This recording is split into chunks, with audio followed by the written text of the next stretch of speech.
Hi, this is Dr. Maggie Perry with Tell Me What You're Proud Of. In today's episode, we have Sophie back. Sophie was the first guest on the Tell Me What You're Proud Of podcast, and she is back to tell us how the last 6 months have been, what she's learned, and how her OCD has changed. So, Sophie, thanks for being on the show again. Yeah, thanks for having me. Can you tell us how your OCD has changed in the last 6 months? Yeah, I think it's definitely been trending better. I was able to finish my graduate program and start a job, which was kind of meeting. I know you talk about value-based living, and those were definitely some of my values that I was able to live by and achieve. So that was really great. I think overall, listening to the podcast has been really helpful because it's helped me. I still listen to it when I drive to work every morning. And that just allows me, I think, to frame up my OCD like I'm having a session every morning without having an actual session. Some of my If I can just slow you down for a second, are there particular themes that you hear on the podcast that are helpful to you as you drive to work?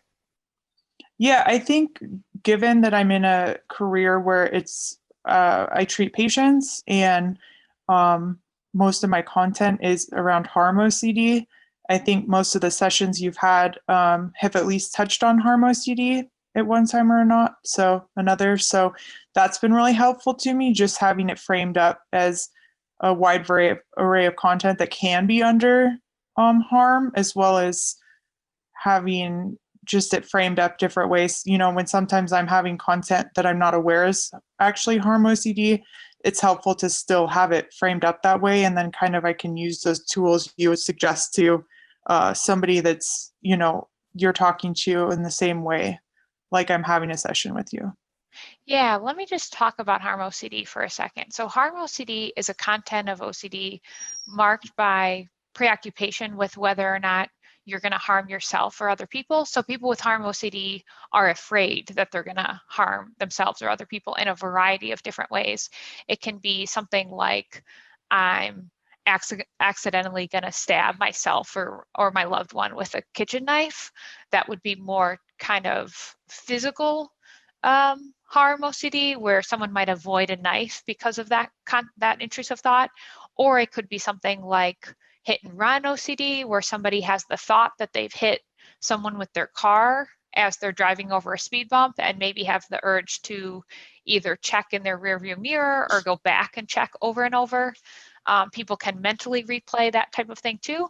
Another form of harm OCD would be probably something more like what you're describing, Sophie, where you're afraid of kind of the things that you don't do. So in the context of caring for children or caring for patients, caring for elderly, like any kind of vulnerable population, people with harm OCD will often be afraid that maybe they're not going to actively harm, but their actions are going to end up harming that vulnerable person. Maybe if they don't catch something, they make a mistake, or they choose to take an action that wouldn't be the most helpful thing to do. So those are some common content areas of harm OCD. And then when we think about the mechanisms that maintain them, it's typically intolerance of uncertainty, which underlies all forms of OCD, inflated responsibility, and clinical perfectionism. And so what we mean by inflated responsibility is two different things. One of them is having a thought feels like it's true. That's called thought action fusion. And that's kind of like giving too much responsibility to having a certain thought. And the idea there would be, just because you think it doesn't mean it's true and doesn't mean you have to act on it.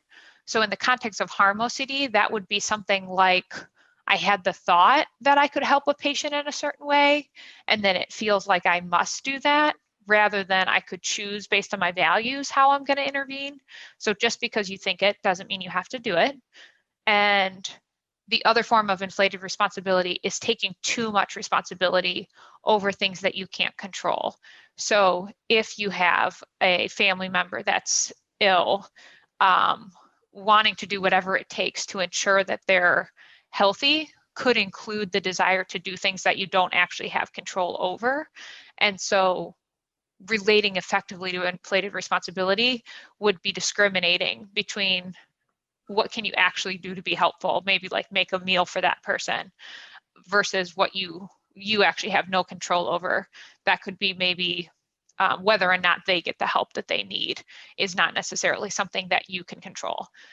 So that's inflated responsibility. And then clinical perfectionism often also maintains harm OCD because there's a delta between what's actually possible, what you can imagine as possible, and what you're actually able to do. So everyone that suffers from perfectionism has kind of an elusive standard of how things could go, and then they see the difference between what they're actually doing and what could occur.